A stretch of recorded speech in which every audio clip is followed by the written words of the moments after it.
Hi, I'm Anna Frazzetto, and I'm here today with Rob Grimsby.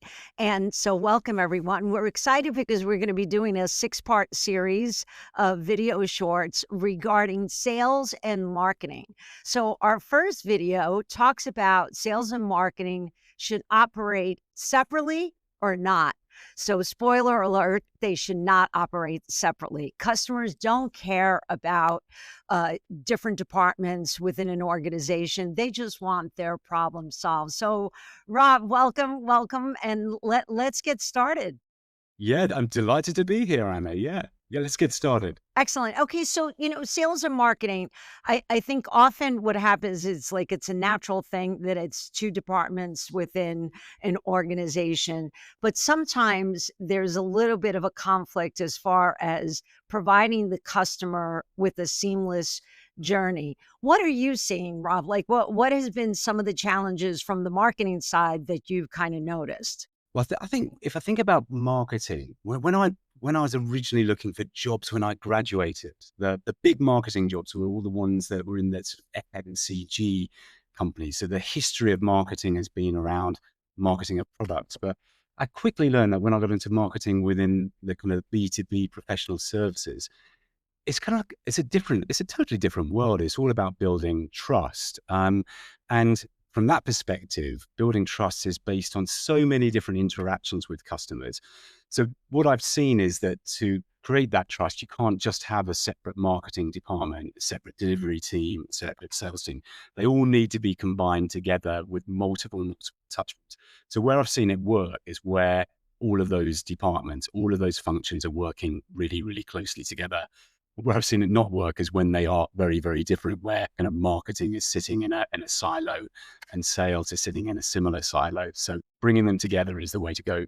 Yeah, and that's so true because I think, one of the challenges sometimes how organizations develop and there's this thought that well, marketing is going to report into the COO of a company or the CEO of a company, and then you have a sales organization that might evolve where there's a CRO and they're running sales, but then they literally start creating a gap between the two.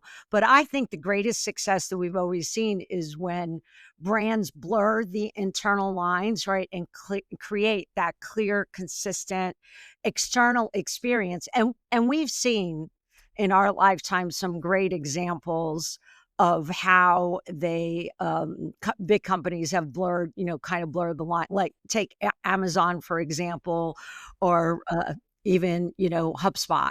Yeah, I think if you think about it from a customer perspective, they don't care where messages come from, whether it's a phone call or an email or what they see on social. It all builds up in the customer's mind as a single picture. So where those messages evolve from need to have the same heartbeat. They need to have the same message. It needs to be consistent. It needs to be planned. And if that where it comes from is two very different places, then it can create a very inconsistent message. I think if a tip, kind of an example might be a salesperson reaches out to a customer, they have a great conversation, they send them an email.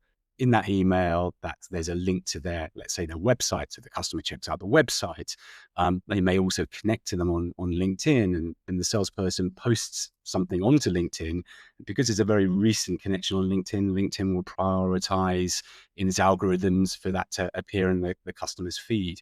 So all of these little touch points, and if each individual touch point is actually saying something different, or if it's focusing on a particular selling point that is different each time, that can create confusion for customers. And customers in this world where there are just so many options and so many different ways in which you can buy services, having consistency is just utterly critical. Would you think, Anna? Oh, exactly. And it's so interesting when you mention, the website or LinkedIn. I mean, I remember myself personally experiencing where I'm sending messages out to potential clients and prospects, and then they come back and they say, "Oh, your website doesn't say anything about you doing, solution services. So we're confused." Meanwhile, you've just pitched how you're experts in this field. But it's because the website is managed by a different, entity. other side of the organization, and I can't get them to move, fast enough to reflect the website. But that's why it's so important. I couldn't agree with you more. Bringing it all together so that it's a unified message. Yeah, I mean, a great way of looking at it is if you go to an organization and pick out the highest performing salesperson and actually look at their LinkedIn profile to see how they position the company. And I've done that actually, and saw that it was a beautifully written summary of what the company did, but it was totally different from what was on the website. And actually, what we did was take some of that messaging and pulled that into the overall company messaging.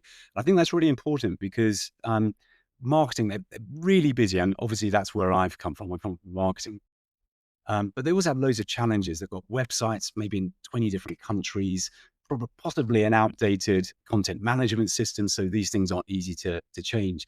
There's an enormous amount of inertia about um, updating messaging on the web.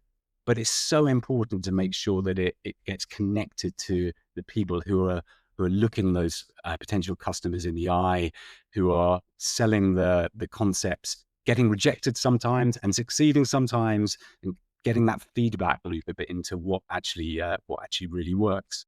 Right, Rob, and also it really kind of helps highlight the fact that you need to to summarize what you're saying, you need to put yourself in the client experience shoes, right?